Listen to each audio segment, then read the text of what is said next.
For the very first time, narinig na rin natin si Alice Guo na nagsalita ng Hokkien sa isang straight conversation na impromptu, unrehearsed at mahaba-haba. Ito yung magandang gawa ng assessment. Di tulad nung dati na nagbasa lang siya ng script. Ito talagang actual na nag-uusap sila. Ang final assessment ko sa Hokkien ni Alice Guo at pati na rin ni Cassandra Ong ay hindi lang sila fluent, kundi native speaker level pa ng Hokkien Quanzhou Jinjiang variant. Ito yung variant na pinanggalingan ng Philippine variant Hokkien. Sa madaling salita, yung Hokkien nila ay almost the same or magkalapit sa Hokkien ng mga Chinoy. Hindi pa rin 100% the same, meron pa rin pagkakaiba. Halimbawa na lang yung Hokkien nila ay mas pure at ang Hokkien naman sa Philippines or ng mga Chinoy ay hybrid. Ibig sabihin may halong English, Tagalog, Spanish at iba pa. Kapansin-pansin naman yung pagiging street smart ni Alice Guo. Imbis na mag-Mandarin siya, ang ginamit niyang pag-translate ay Hokkien dahil alam niya na ang mother tongue ni Tony Yang at ang mother tongue niya or ibig sabihin yung mas comfortable na language nila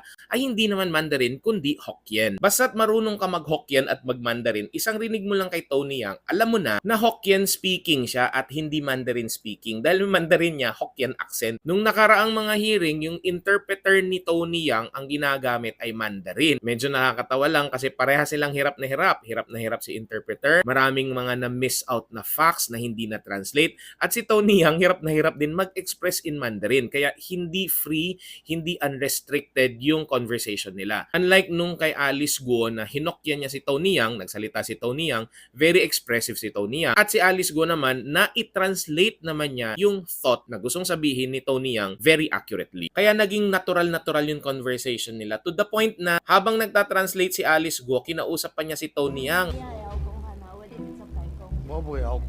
Sabi niya, kung marunong ka naman mag-Tagalog, diretsuhin mo na, Tagalogin mo na. Tapos sabi ni Michael Yang, hindi ako marunong. Itong part ng conversation, hindi na tinranslate ni Alice Guo, kaya kung hindi ka marunong mag-Hokkien, hindi mo naintindihan to. Isa pang nakakagulat na nangyari rito ay kasi inuubo itong si Alice Guo, so parang hindi siya comfortable na mag-translate. Sabi niya, ayaw na niya mag-translate. Ang pinag-translate naman nila si Cassandra Ong. 一隻支持第一幫你講係為什麼啲船隻佢嚟表現是大咗？ Dito ako mas nagulat. Hindi ko in-expect na ganun kagaling mag-Hokkien si Cassandra Ong dahil ang galing niya mag-Tagalog. At never ko pa siya narinig mag-Hokkien. Actually, pinag-uusapan nga namin ng mga kaibigan ko na parang mas legit pa nga yung Hokkien ni Cassie Ong kaysa kay Alice Guo. Although hindi pa tayo sure dahil limitado pa rin ang narinig natin. Siguro pag nagsalita sila ng more than half an hour, madedetermine na natin yan.